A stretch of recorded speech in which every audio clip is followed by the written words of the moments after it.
மோசடி. நாங்க போய் போலீஸ்கார்ட்ட மனு கொடுத்துட்டு கெஞ்சிட்டு போனாலும் நினைக்க வேண்டாம், நேரா கோர்ட்டுக்கு போயிருவோம். ஆன்லைன்ல ஒரு கம்ப்ளைண்ட் ரெஜிஸ்டர் பண்ணிட்டு கோர்ட்டுக்கு போயிருவோம். அப்ப வந்தாகணும். இந்த பஜனை எல்லாம் இங்க வேண்டாம். நீங்க ஏதோ பண்றது அப்படியெல்லாம் பண்ணிட்டு இருக்கு. இங்க மாவட்ட ஆட்சியர் வரணும்.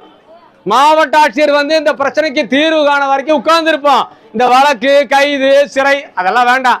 நிறைய பார்த்துட்டு தான் இங்க வந்திருக்கு. ஐயா இன்னும் போயிருக்க மாட்டாரு சிறைக்கு. நாங்க கோர்ட்டுக்கு போனா போக வேண்டி இருக்கும். வெளிப்படையா சொல்றோம், அதெல்லாம் இங்க வேண்டாம்.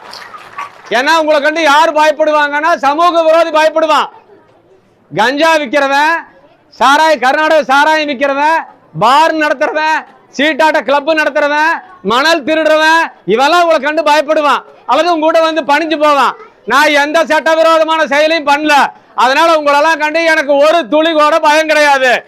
நான் உறுதியா இருக்கிறேன். அவ்வளவுதான். இங்க இந்த வழக்கு